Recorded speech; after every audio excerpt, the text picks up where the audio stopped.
Hello, everybody, and welcome back to the visual novel with the title that I still don't know how to pronounce.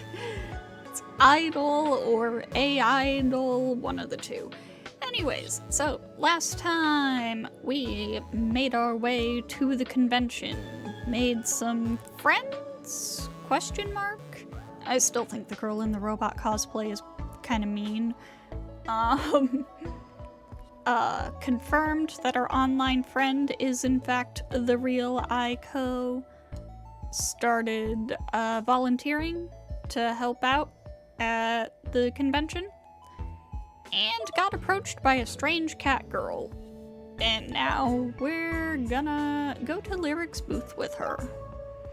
I bite my lower lip, trying to stop these noxious thoughts from clouding my mind. I need to stop being so paranoid. That's something my mother tells me. I'm sure everything will be fine. Actually, I was going to the handshake event myself. Let's go together. Alright then. The girl grins and bows, holding one gloved hand before me.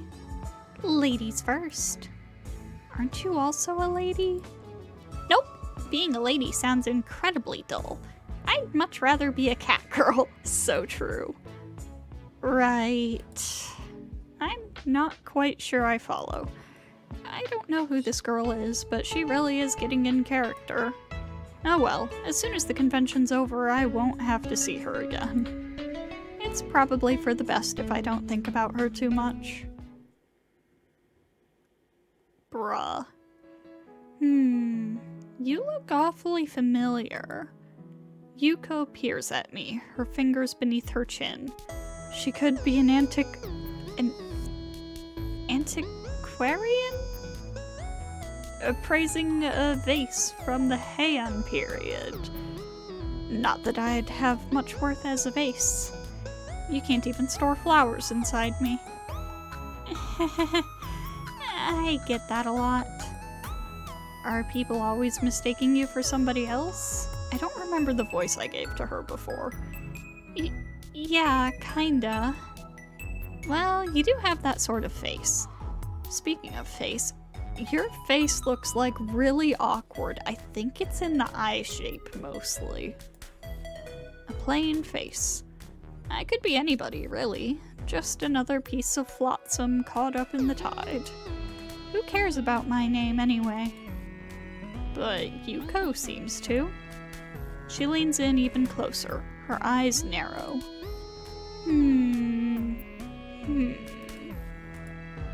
I shrink back, suddenly overcome by shyness. Why did I think I could greet my old senior like it's nothing? I never spoke to her at school, so why would I be able to speak to her now she's become a trainee idol? The gulf between us is far too large. It doesn't help that she's so pretty. The girl next to her, Rei, is similarly pretty, but more adorable than sexy. Well, obviously she's much younger. Did I just think of Yuko as sexy? I must be getting tired. Rei has a short, almost childish stature, and her hair is cut short. Some of her bangs fall in front of her eyes, but I guess that doesn't matter. After all, she is blind. I think I heard rumors that the proceeds from her appearances and concerts are meant to go towards new state-of-the-art laser surgery to help alleviate her eye problems, but she's been working at Lyric for over a year and nothing like that has happened yet. That surgery must be incredibly expensive. I suppose I would feel sorry for Rei under other circumstances, but why should I? She's an idol, and not only that, an incredibly popular one. I mean, don't feel sorry for her, but being an idol doesn't mean she doesn't have problems from being blind. I think her sad backstory is partially why she's so beloved. She's like some kind of tragic heroine, blah. I never know how to say that, cause you know. Anyways, from a shoujo manga. Yuko, on the other hand, is not nearly as renowned. Most of the people queuing up have come to see Ray, not Yuko. Since I'm a cynical person, I'm almost inclined to believe that Yuko was asked to man, woman, this booth solely so she can watch out for Ray. But it wouldn't be very polite to ask. Hey, Yuko, you're holding up the line. But I know this girl. I definitely know her. You also know Miss Ogawa? Ogawa? Are we in the presence of a celebrity? Ray's soft little voice, so free of guile, makes my cheeks burn red. As if I'm a celebrity. I don't look the part with my choppy brown hair and boring clothes again with the not like other girls shit. Oh my god. My family name, however, is enough of a hint for Yuko. She nods in sudden recognition, clapping her hands together. Ah, now I remember. The sudden, harsh sound makes Ray wince. Hideki sighs. Sorry, Ray. Can you try and be a little less enthusiastic, Yuko? No, it's fine. I'm quite alright. I can tell Miss Yuko is excited about something. I am excited! I know who you are. You're Ogawa Hana. Yuko dives across the table and grabs hold of my hands. I thought I was the one who was supposed to be shaking her hand, not the other way around. Why didn't you tell me before, silly? I would have recognized you in a heartbeat. But you didn't. That's what I think, but I don't say it. It would be unfair to expect Yuko to remember every single underclassman she went to high school with, particularly a shy one like me. Ogawa Hana, huh? That takes me back. It seems you're pretty popular, Miss Ogawa. And how do you know our Yuko? You know her as well, Hideki? Well, yeah, we bumped into each other once or twice. Now I'm forever in her debt, or something like that. Yuko snorts. That is so you, Hideki. That is not so me. It totally is. You should just count yourself lucky you ended up indebted to a cute girl like Hana, not a large bodybuilder with an axe to grind. Yuko giggles and sticks out her tongue. Hideki sighs again. Anyway, I know Hana here pretty well. Which is a lie, but I don't call her out on it. We went to school together, actually. Oh, you did? Yeah, I'm a little older than her, so we were never in the same classes, but I saw her around. And how is Jomon since I left? It's the same as ever, I guess. Is Mr. Kosugi still teaching math? Yeah. And is he still, like, super strict? He made one of my classmates stand outside holding a pail of water when he forgot to hand in his algebra homework. Wow, he's allowed to do that? That's crazy. He never liked me very much, you know. Once he threatened to expel me because he caught me Yuko, not in the middle of an event, okay? Okay. Yuko pouts and relinquishes her hold on my hand. My palm is all sweaty. My fingers tremble. Still, Ogawa Hana, that's awesome! It must be nice meeting friends from school. I wish I knew what it was like. I've never been. Count yourself lucky, Ray. Some of the teachers at Jomon were evil, but Mr. Kosugi was the worst of all. But it sounds like fun. I've always wanted to eat lunch with my friends in the classroom, but I've been homeschooled my whole life. I didn't know that, but it makes sense. It's possible for students with disabilities to attend mainstream schools, but a lot of parents prefer to go with the homeschooling route. It's easier and it saves them having to worry about the welfare of their children. I wonder if that's why Ray always seems so quiet in her interviews. She's never been to school and she doesn't have any experience interacting with people outside of her immediate family, so she's softly spoken. Then again, I've attended mainstream schools my whole life, and I'm even shyer than she is. Oh dear, it seems the crowds are getting a little restless. Sorry for inconveniencing you. It's no trouble. Don't worry about it. I'm like super stoked that I met you. What are the odds? There are probably a few other students from Jomon here too. Maybe, but there's only one Ogawa Hana. You're always so cheerful, Yuko. That's part of my charm. Yuko strikes a peace sign, not that Ray can see it. I think Ray gets the general idea though, because she giggles. Anyway, you had your handshake. Do you want to shake Ray's hand too? Oh, sure. I extend my hand to Ray awkwardly. She accepts it, wrapping her slender fingers around my unworthy palm. God. It was very nice to meet you, Miss Ogawa. You too. And do you want a photo? Something to commemorate the moment?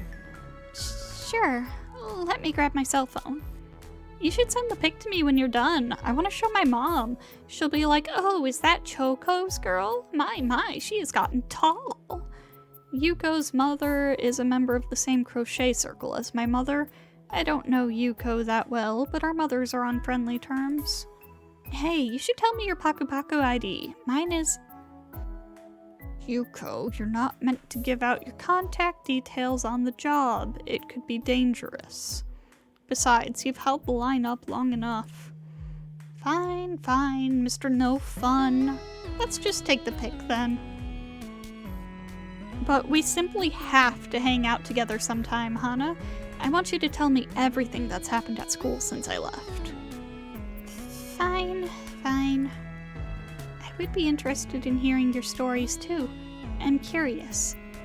Don't let Yuko corrupt you, Ray. She's a bad girl. A bad girl? Never. I'm just doing a favor for my pal Hana. Yuko's acting so overly familiar, it's a little awkward. This awkwardness is intensified when she pulls me against her and wraps her arm about my shoulder.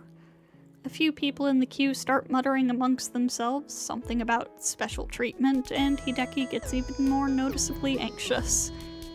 But Yuko doesn't seem to care. She was always like this. Outgoing and confident, cheerful to a fault. She got in trouble a lot from what I remember. I wouldn't be surprised if she gets in trouble as an idol either. She seems like the sort who will have one or two juicy scandals before she retires. But maybe the world needs more people like that in it. It certainly makes everything more interesting. I'm grateful that Makoto suggested this. I was a little unsure at first, but it ended up being fun, I guess. In a weird sort of way. Maybe I should buy her a gift to thank her. Her face in the picture. In the end, Makoto and Yasu are busier for longer than any of us anticipated. After Yasu finishes an impromptu shoot with a group of fellow cosplayers, Makoto gets dragged away by a reporter for the local paper doing a piece on the convention. Several hours pass and the first day of the convention comes to a close. I wait by the entrance hall. It's mostly devoid of people now. There are still a few convention goers milling about, carrying plastic bags filled with goodies, but the majority of the crowd has dispersed. A voice calls over the loudspeakers, that of a polite, softly spoken woman. May I have your attention, please? The Kokusai Center will be closing in 15 minutes. I repeat, the Kokusai Center will be closing in 15 minutes. Please ensure you have all your belongings with you. Thank you, and I hope you had a wonderful day. I think I did have a wonderful day, despite the disappearance of my newfound companions. Seeing Yuko was probably a highlight, even if it was rather awkward, but that wasn't all. I hug a carrier bag to my chest and smile to myself. While I was searching in the vendor's hall for a gift for Makoto and Yasu, I happened upon something rather interesting. It's something I've wanted for a long while, but this kind of merchandise is for very particular kinds of fans, and I don't want to be branded as a deviant. Mom and Dad are pretty accepting of my Aiko obsession, but even they might raise eyebrows if they caught a glimpse of my latest purchase. But I just couldn't help myself. Maybe it was the atmosphere of the convention. It got beneath my skin and made me do something rather out of character. The normal Ogawa Hana would never have purchased something ridiculous like this. What is it? Then again, the normal Ogawa Hana would never have attended a convention. She never would have spoken to strangers. She never would have made friends. Speaking of which... Hey, Hana! I spot Yasu and Makoto at the other end of the entrance hall. They're hard to miss, being such a mismatched pair. Yasu waves at me energetically. Even from a distance, I can tell there's a wide smile on his face. You don't need to be so loud, Yasu. She's heard us. I can't help it. I'm just so excited. Yasu all but skips forward. Does he have no sense of shame? Makoto trails along behind. So, Hana, did you have fun? Did you? Don't fawn all over her, Yasu, please. It's been a long day. Aw, don't be silly. Hana doesn't mind. You don't, do you? Actually, you're a little close. Actually, yeah, I feel like she wouldn't necessarily like all this attention. I smile awkwardly and take a step backwards. Just take the energy down like one notch. He was so close it was almost stifling. I'm sorry, Yasu. Yasu is like probably my favorite character in this so far. I do mind a little bit. Not that I mind you or your company, but there's a thing called personal space, you know? Huh? Was I being too clingy? You're always too clingy, Yasu. I did tell you so. I can't tell because of her I can't tell because of her helmet, but Makoto's voice sounds smug. I think she likes being right. Ah, I'm sorry, Hana. I didn't mean to make you uncomfortable. It's fine. No harm done, really. I hope I didn't ruin your enjoyment of the con. You didn't ruin it at all. It was a lot more enjoyable than I thought it'd be. Good. I'm sorry about leaving you, by the way. One thing just led to another. Oh, it's fine. Don't worry about it. Shouldn't you guys be getting out of the convention center? It's closing soon. Are you sure? Yeah, I felt a bit out of my depth at first, but Makoto was right. There was so much stuff to do, I didn't get bored. Nice one. Did you see Rei and Yuko? Yes, I did. I actually have a photo with them. I take my phone out of my pocket, bypass the lock screen, and hold it up to show Makoto and Yasu. Yasu peers in close, maybe a little too close, and squeals in delight, while Makoto surveys the photograph from a distance. I can't tell thanks to her helmet, but I think she's smiling. You look happy, Hana. I do? Yeah, you're super cute. I think the photo's a little awkward, actually. Yuko has her arm around my shoulder, pulling me close like we're the best of friends. She's wearing a smile bright enough to power the whole of New York City. I, meanwhile, look a little awkward and unsure, with the softest hint of a light pink blush on my cheeks. Rei stands a little apart from the two of us. In direct contrast to me and Yuko, she looks calm and at her ease, arms held together at her front, fingers clasped. Say, since when did you get so touchy-feely with Yuko? I thought you didn't like being close to strangers. Well, Yuko isn't a complete stranger. She isn't? It's a long story. No, it's not. You went to high school together. You'll have to tell me sometime. Maybe later. I slide my phone back into my pocket. It's not like I'm trying to dodge the subject. It's just not that interesting. At least, I don't think it is. Actually, I have something to give you guys. For being so nice to me, I mean. Oh, a present? I love presents. Yes, I wasn't sure what you would like, so I got you both something small. Here. I reach into my carrier bag. My fingers brush against the plastic casing that wraps my own little, well, not so little, gift to myself, and my cheeks flush with pleasure. Girl, what did you buy? I have to dig about at the bottom of of the bag, my tongue poking out of the corner of my mouth in concentration, before I am able to fish out Makoto and Yasu's gifts. They're both keychains. I looked around a few different stalls trying to find ones I thought they would like, so I hope my efforts haven't gone to waste. Yasu's keychain is of the same magical witch character he decided to cosplay as. I don't know the character's name, but he must like the series if he wanted to look like her. I was surprised to find a few booths that weren't solely devoted to AIdol merch, so I bought it as soon as I saw it. Makoto's keychain, meanwhile, is of a little robot character. Again, I don't know what the character's called or even what series it's from. It's not the same character Makoto's dressed up as, but I hope she appreciates the gesture. Ah, this keychain is so cute. Makoto accepts her gift with a little more decorum. She bows politely, taking hold of the silvery chain in her thumb and forefinger. It's very lovely. I appreciate it, Hana. It's no problem. Since I didn't get you your drinks, I thought I might as well. Well, you certainly had no obligation, but I appreciate it all the same. I'm sure I'll get a lot of use out of this little guy. Yasu peers at Makoto's keychain curiously. It's a boy robot? Mm-hmm. How can you tell? It's pink. I know it's pink, but boy robots can be pink too. You should know that better than anyone, Yasu. I get it. I'm just surprised, that's all.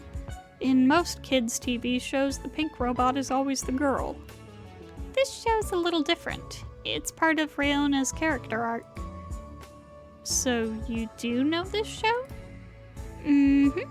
I imagine you picked it out at random, but it was a lucky guess. I own it all on Blu-ray. I congratulate myself inside my head. It looks like I managed to roll a perfect 6 despite my own misgivings. Right, I clutch my carrier bag to my chest, relishing the sound of crumpling plastic. It's hard to believe, after almost a whole year of covetous, secretive desire, I was finally able to buy an Yuko of my very own. A life-size facsimile of her, at any rate. Did you get a body pillow? Shall we get going? Indeed. The center is going to close soon, and Makoto checks her cell phone. Our train leaves in 20 minutes. I check my own cell. It's 4:15. Mine leaves in 10. Then let's get a move on. The three of us exit the convention center and make our way to the train station at a leisurely pace. The flags and banners for AIdol Festival blow in the wind, and the bright green leaves on the trees rustle. Oh my god, I am stumbling over my words so much. I streamed earlier, and I recorded Hollow Knight right before this, so... The fresh air is more than welcome after being inside for so long, cramped up with so many people, and I breathe it in greedily. After walking for a while, we wind up in a small park by the train station. Yasu pauses during our leisurely stroll and gives me a curious look. So, Hana, I was wondering something. Where do you go to school exactly?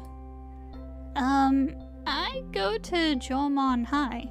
That's near my house in Nanakuma. Oh, really? You're in high school? That's right. I assumed you were in college. Is that because Hana's taller than you, Makoto? No, that is not it, Yasu. It's because she's so mature, unlike some people. That's clearly meant to be a jab at Yasu, but the boy just ignores it. Makoto's barbs roll off him like water from a duck's back. A particularly dense duck.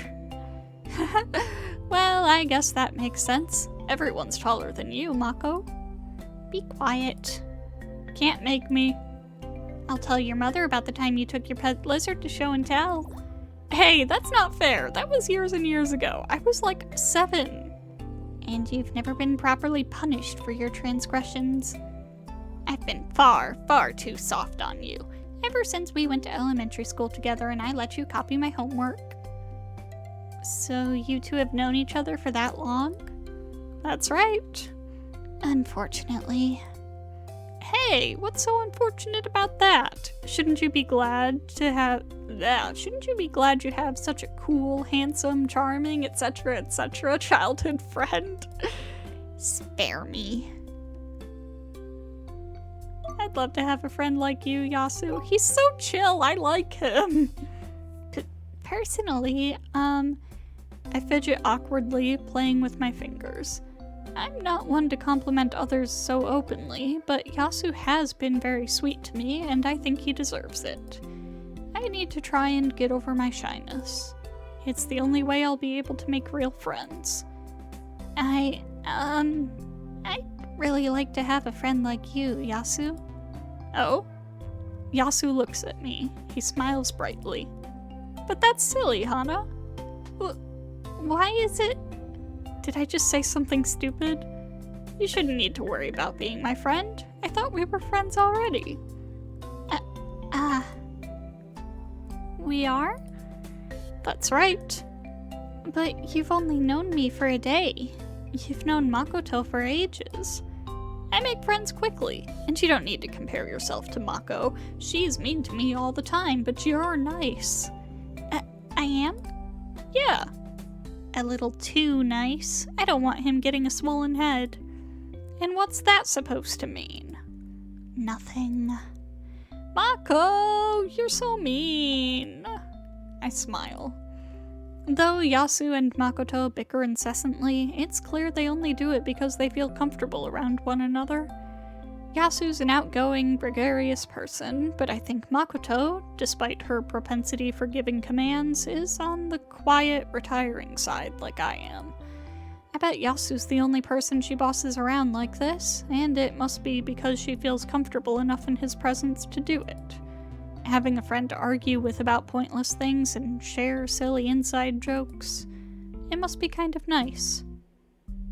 I've never had a childhood friend. Oh, it's not all it's cracked up to be. Believe me, my parents are obsessed with the idea that we're going to get married. Oh, that's so relatable. They've even tried to get me to pick out a venue. And a dress. Oh, wait, was it? It was her talking before. I thought it was Yasu. I think you'd look lovely in taffeta, my dear Mako. They don't know that Yasu is even more interested in dresses than I am. Do you think they'd sour on me being their son-in-law if they knew? You're never going to be their son-in-law, stupid. You could go down on your hands and knees and propose right now, but I'd never agree with it. How cruel. You'll get over it. That's what you think, but a maiden's heart is a delicate thing. I fear I may never recover. In case you haven't noticed, you're not a maiden. Wearing a cute dress doesn't change that. Rude. Oh, Mako, do you really think my dress is cute? Forget I said anything. Home sweet home. I fall back against my bed with a soft flump.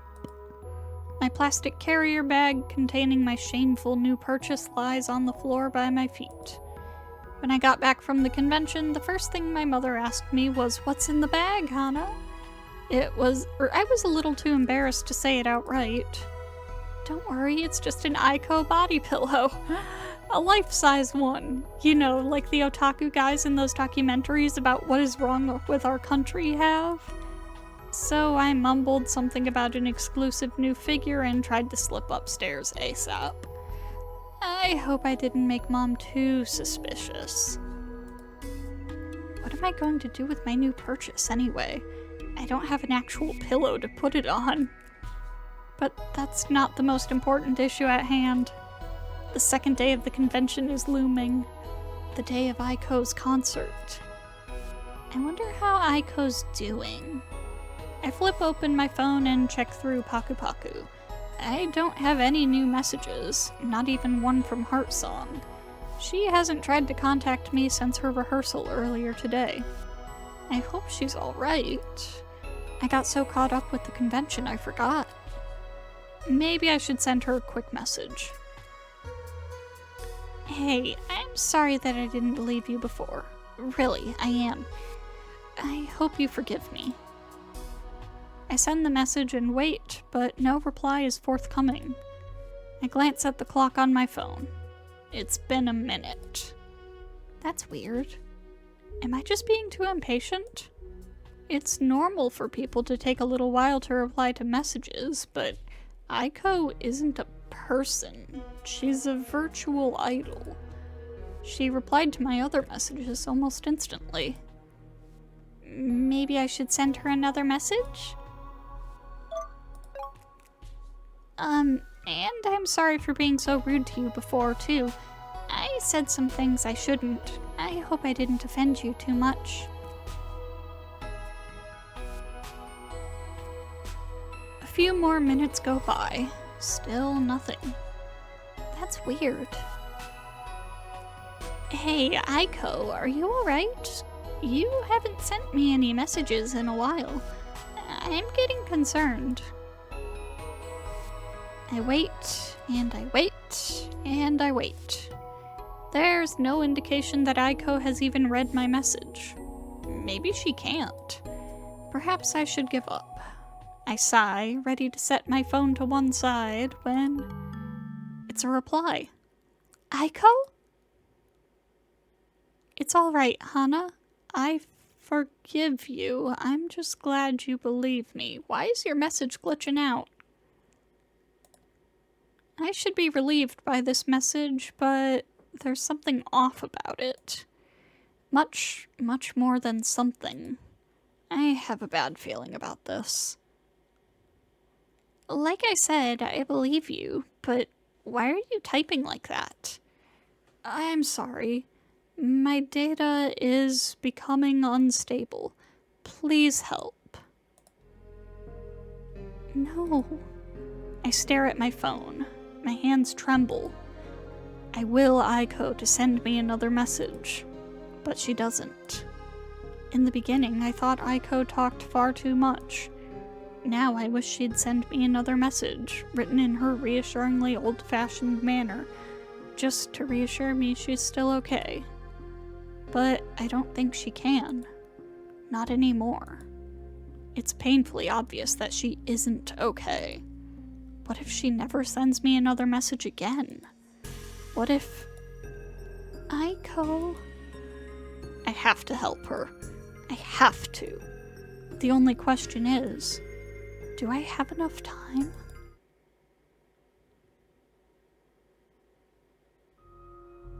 Did you have a busy day, sweetie? Himura Rei sits on a couch in her living room, still dressed in her attire from the AIdol Fest. She stares at the TV, unblinking. Rei's sightless eyes can't see the screen, but she can still hear what's going on. It's a music channel. Rei loves watching music channels, not that she can really watch them. When her mother enters the room, however, the young girl turns her head. It wasn't that busy. Come now, you're just being modest. I know how popular you are. There were a few avid fans, but I think most people went to the Kokusai Center because they like Yuko. I like Yuko too.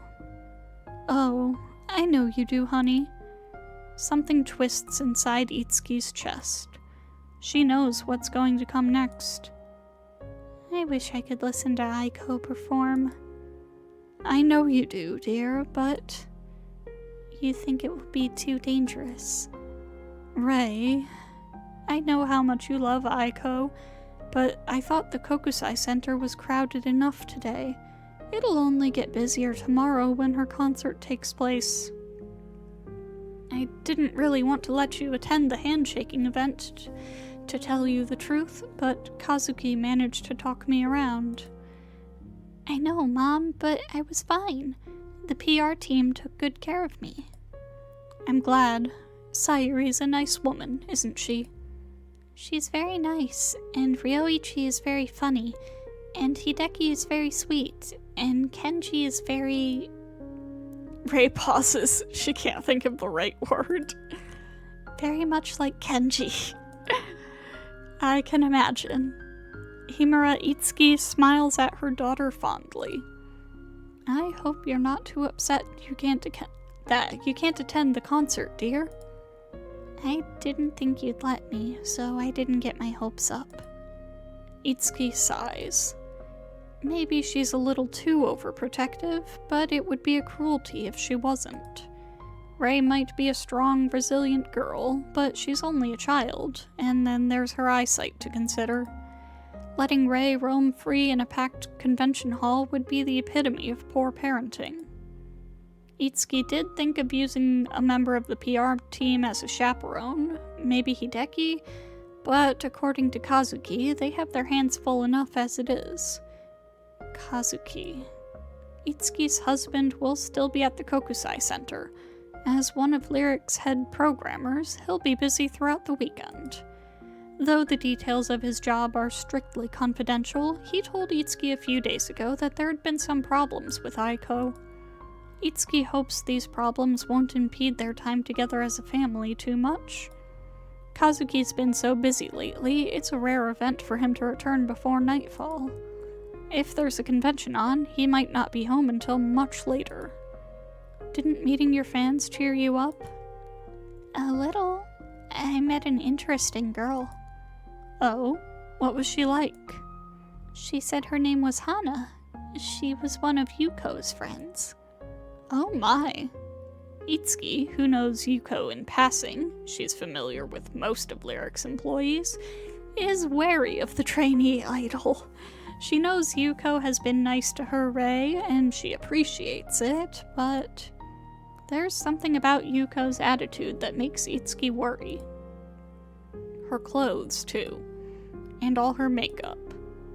I hope she wasn't a brash, noisy sort of girl. She seemed nice. She was quiet, actually. Really? Yes, she talked to Yuko a bit about their school, Jomon. If I could see properly, would I be able to go there? Itsuki winces. This is a topic that always makes her feel uncomfortable. She decides to switch the subject. Are you hungry, dear? A little. Then I'll make you something to eat. How does eel sound? Eel sounds good. Good. Why don't you get changed out of your idol clothes, then? They really are pretty, but I wouldn't want you to spill anything on them. I don't spill food. I'm careful. I know you are, dear, but there's always a chance. All right, then. Rei nods her head obediently like a clockwork doll and slides off the couch. She exits the living room and pads her way up the stairs, her fingers trailing along the banister for support. Itsuki watches her, her shoulders slump. Her little girl tries so hard, despite the odds that are stacked against her, and what does she do? She forbids Rei to attend her favorite idol's concert. That's Rei's reward for all her hard work. And Rei was looking forward to the concert so much, too. But Itsuki knows she's doing the right thing. She's doing this for Rei's own good. She and Kazuki both decided on it. There's no use being upset now, and that eel won't cook itself. You two again. Ugh, today was a lot more hectic than I thought it'd be.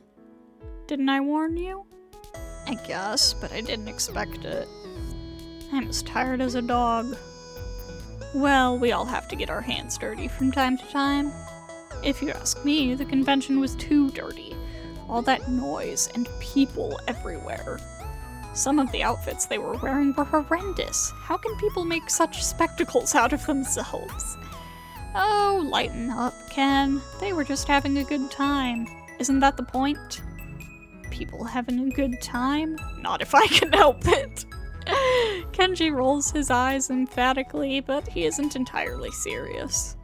Even he, despite being a regular stick in the mud, knows how to laugh at himself, albeit with a certain touch of dryness. Ryoichi seems to appreciate the joke, no matter how stilted, because he laughs. Ryoichi is a handsome man, but he's even more handsome when he laughs.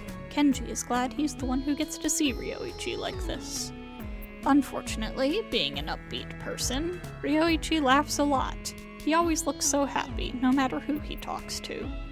It's enough to make Kenji feel jealous. Not that he'll ever admit it. Ryoichi would just use that information to poke fun at him.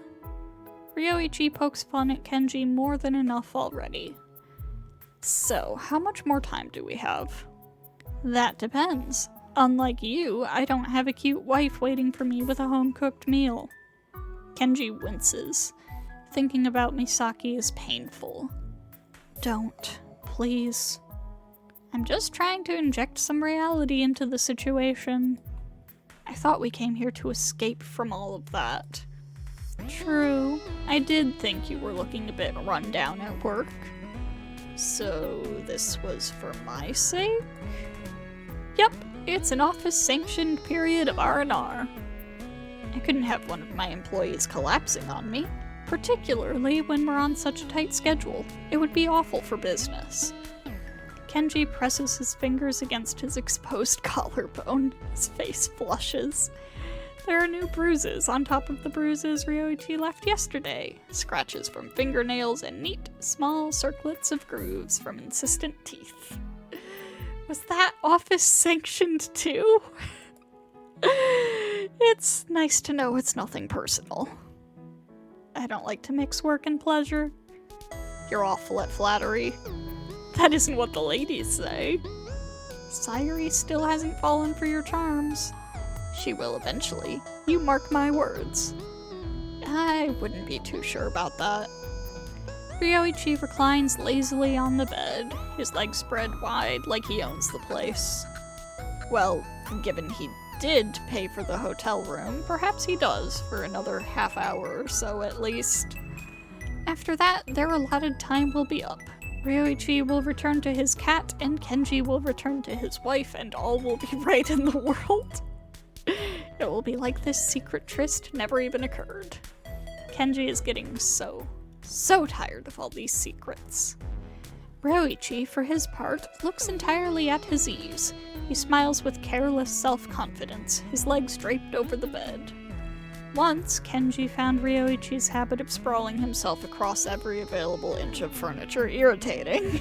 I would too. Now, however, well, he still finds it irritating, but it's marginally less irritating than it used to be. The kisses help.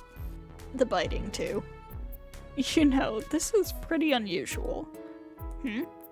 I mean, we came here yesterday, too. I thought it was your policy not to frequent hotels, especially not the same hotel too often, in case people get suspicious. That is my policy, but I'm feeling a little worn out after today, too. Plus, this hotel is closest to the Kokusai Center. So even you have weaknesses? I have many weaknesses. Wine, woman, cute cats. A smile captures the corners of Ryoichi's lips. It's not nearly as insincere as he intends. And you, of course. If Kenji were a cute high school girl, he would probably blush. He isn't a cute high school girl, but he still blushes. Well, it's nice to know I cheer you up. You do. A lot. It's hard to tell sometimes. What can I say? Real men have to play it cool. I don't wear my heart on my sleeve, but I hope my feelings are apparent. Kenji lets his fingers trail across the patchwork of bruises that decorate his clavicle. It is adequate. Oh, you. Ryoichi clicks his tongue against the roof of his mouth, but he doesn't seem annoyed. If anything, he looks amused. Still, I really am worried about the Idol Fest situation. So they're back to talking about work, were they? Kenji sighs. I thought you didn't mix work and pleasure. I know, but it's been weighing on my mind. We were even shorter on staff than I imagined. Yeah, it wouldn't have been so bad if Maeda and Sheena had been there to pick up the slack, but... A sigh. Ryoichi directs the exhalation of air upwards, making his bangs flutter. Despite being the oldest on the PR team, Ryoichi has very fashionable hair. He takes an inordinate amount of care over his appearance, even more so than the woman. He certainly fusses more than Sayuri, who doesn't bother to wear makeup half the time. There's no use crying over spilt milk, I guess. We can manage. I'm tough. Ryoichi flexes his muscles. Kenji rolls his eyes. Wow, how cool. Thank you, thank you. Ryoichi laughs and bows his head, much like an actor accepting his dues. I must admit, however, I am a little worried about the Aiko situation. She hasn't been doing too well? Not in the slightest. The tech team gave me a call when you were in the shower, you know? And what did they say? But Kenji knows before Ryoichi opens his mouth that it isn't good news. It can't be, or Ryoichi wouldn't look so tired. They said they'd run into even more problems with her. What is it this time? Oh, I can't tell you the specifics. It's top secret. That's a word that comes up in their relationship a lot. Secret. Nah, it's not secret. I just don't understand it too well myself. Kazuki could do a better job, but he's not here. You know, I can hardly even operate that tablet he gave me. It's a good thing you have me. Indeed it is. You're one of the best things that's ever happened to me. Kenji turns his head away and bites his lower lip. He's blushing. Ugh.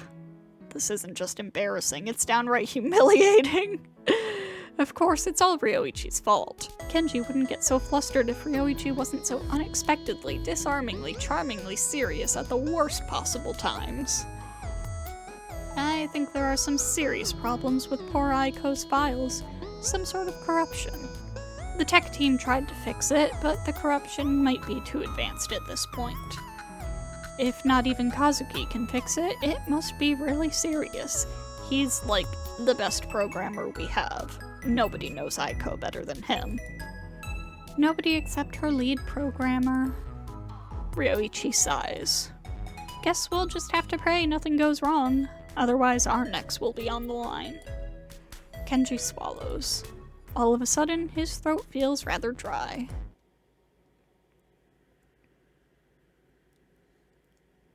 Hey, Sayuri? I'm sorry to call so late. Don't worry, it's fine. Are you sure? I can hang up if you want.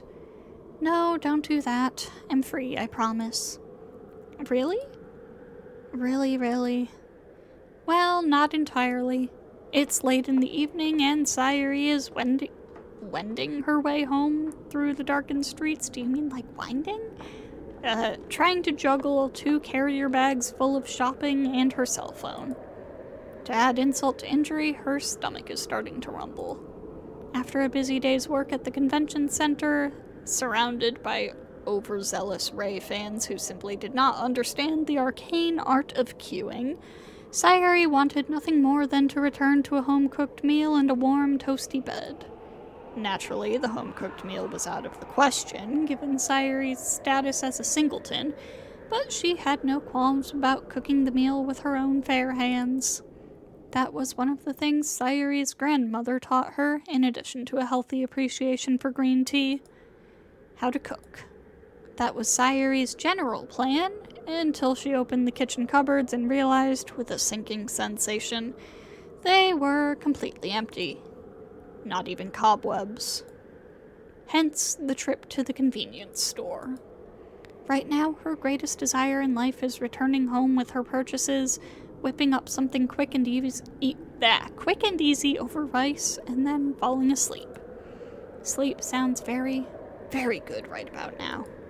But she can't ignore Misaki, not when she sounds so troubled. She'll just have to make the best of it, Sayuri decides, as her shopping bags cut grooves into the palms of her hands. Endure. It's the same mantra she repeats to herself whenever Ryoichi flirts with her. Can I hear the wind in the background? Probably, but it's no big deal. You're not outside, are you? I'm just walking back from the convenience store. The streets are deserted. Having some company might be nice. Well, if you're sure. Stop dithering, woman. Sayuri has half a mind to say this, but she stops herself just in time. She doesn't want to sound like Ryoichi. I was just wondering, how was work? Busy. Was the convention center packed? That's putting it lightly. It was heaving. Well, at least that means Lyric is doing rather well, right? There was never any doubt of that. The idol industry is booming. So many people queued up to shake hands with Himura Ray, you'd think she was some sort of goddess. Maybe, to her adoring fans, she really is. It wouldn't have been too bad if Maeda and Sheena hadn't taken time off, but... I see. Overcrowded and understaffed? Something like that. Still. These events are always overwhelming, even when the full team is here. I doubt it'd make much of a difference. Maeda and Sheena's presence wouldn't have been able to quell the more incessant fans, who tried to prostrate themselves at Ray's feet as her unworthy acolytes. God. Now that was irritating. Even more irritating than returning home to an empty kitchen cupboard. You know, if you need a helping hand, I'm actually free tomorrow. That might be helpful. I can call Ryoichi about it. But say, is that the only reason you want to help? Huh? What do you mean? Stop pretending. I've known you for too long, Misaki. You're not the most subtle girl out there. I don't know what you're talking about. I'm totally innocent, I swear. Sayuri rolls her eyes. If Misaki's panicked voice wasn't enough proof, her insistence of total innocence, even going so far as to swear upon it, is the final nail in the coffin. You just want to keep an eye on Kenji, don't you?